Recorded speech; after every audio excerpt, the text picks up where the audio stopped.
مساء الخير على كل متابعين قناة ميكانيك الصعيد. هنتكلم على الكوعة الفبر دي.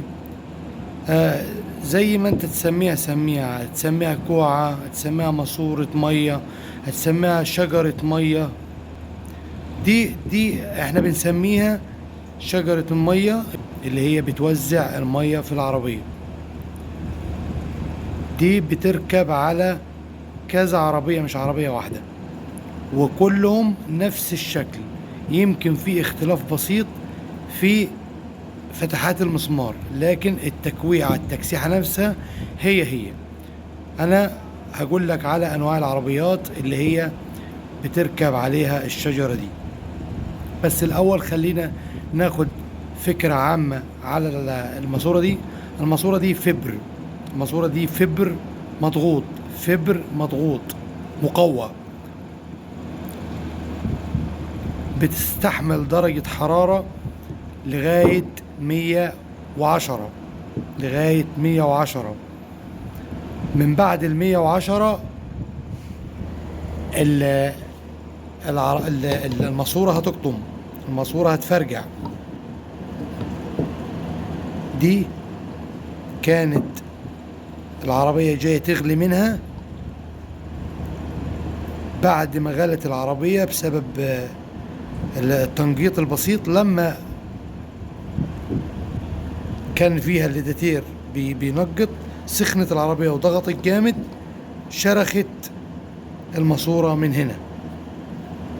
ده دليل يأكد على ان الماسورة ما تستحملش اكتر من درجة حرارة 110. تمام. انواع العربيات اللي بيركب فيها الماسورة دي، الماسورة دي نزلت في الكوري. انواع العربيات اللي فيها الماسورة دي نفس التصميم هو. لو في اختلاف بسيط هيبقى اختلاف في المسامير. انواع العربيات اللي بتشتغل فيها شجرة المية دي: الدايولانوس، بتشتغل على الدايولانوس، بتشتغل على النوبيرا، بتشتغل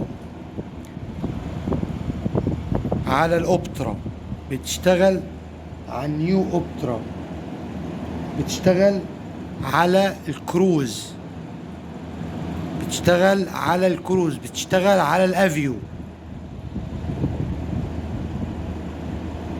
يبقى معانا العربية دي الماسورة دي بتشتغل على اللانوس، النوبيرا، الاوبترا، النيو اوبترا، الكروز، الافيو. الماسورة دي عشان لربما تروح لصاحب المحل، محل صاحب قطع الغيار، يتصنع او يقول لك طب انت عايزها ايه بالظبط، عشان خاطر يتلاعب بسعر الماسورة. الماسورة بتشتغل على كل اللي انا قلت عليه: لانوس، نوبيرا، اوبترا، نيو اوبترا، كروز، افيو. تمام. وانا اي حاجة هلاقي فيها افادة ليك انا هعمل لك عليها فيديو. تمام.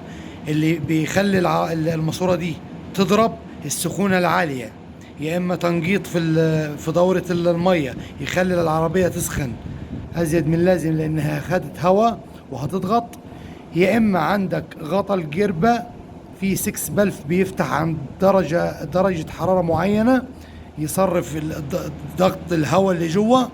ممكن يكون عندك الغطا بتاع الجربة ده بايظ وما بيصرفش الهواء عند ضغط معين في دورة المية.